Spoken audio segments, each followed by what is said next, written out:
Hello everybody, we've been asked to share about how God has been with us over this period of lockdown.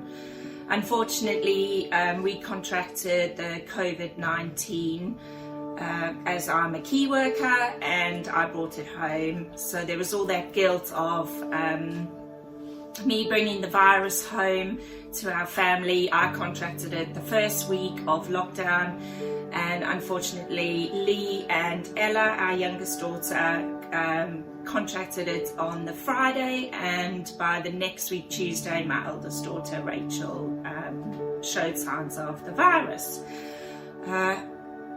In that time there was just fear and panic, and the media was going on all the time, and I just felt like I needed to surround my family and ourselves with God, and just God at the center of it all. So what I did was I decided we wouldn't watch the media anymore because it was just getting too much. Unfortunately, Lee didn't get any better. The girls and I seemed to get better from the virus, but every day Lee just got worse and worse and worse.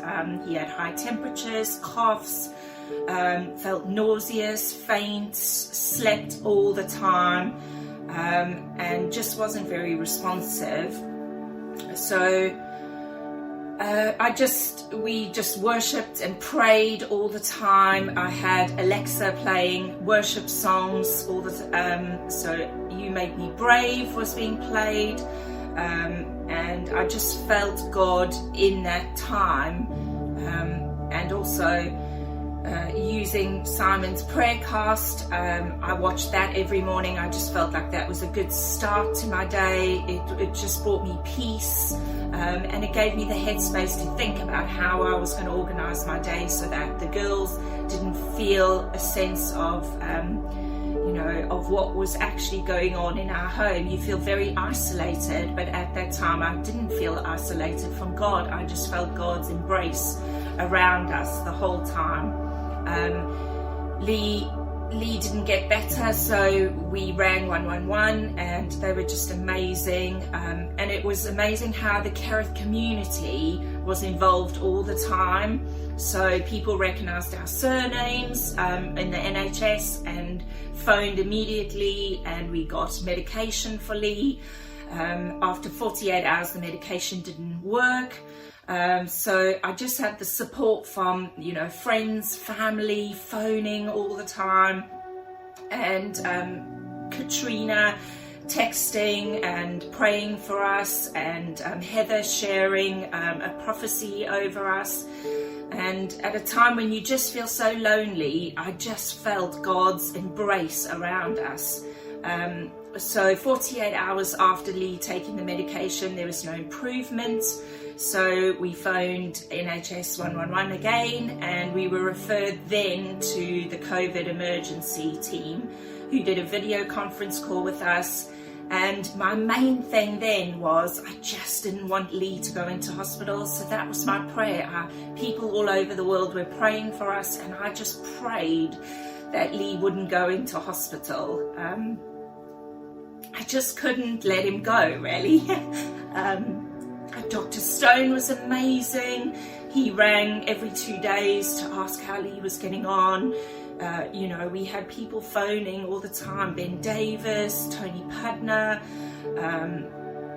Karen and Makesha Mehta every day. They were just soldiers for us. They went out and got the medication, because obviously we couldn't leave our house, and put their families and themselves at risk to go and get the medicine that Lee needed to get better. After speaking to the consultant on a video conference call, she advised, I just said to her that my heart was, I wanted Lee to stay at home, and could I nurse him at home? So I did that. I took all his vital signs. Every 3 hours I woke him to give him medication, and just prayed.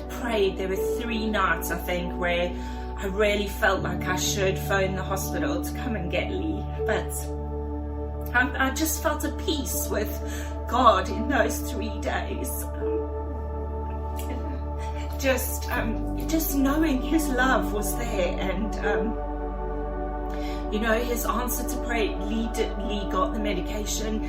48 hours went by and there was no improvements, but I just knew God was going to do, to work a miracle for our family, really, and just be there for us.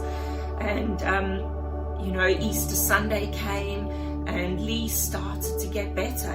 For the first time he got out of bed, and I made this lovely roast dinner because people had been so kind and gracious. Our friend Lee and Vicky dropped round a roast with all the trimmings for us to have for Easter Sunday, and Lee didn't eat any of it, but it was the first sign that he was on the road to recovery. And in that whole journey, we've just felt God's love and presence from everybody, our community, our works, people I work with phoned, they drop food around all the time.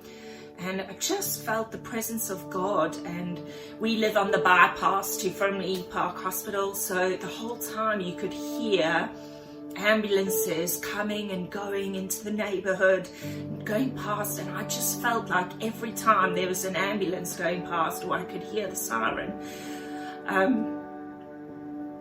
that it was a time for us to pray for Lee, pray for other families,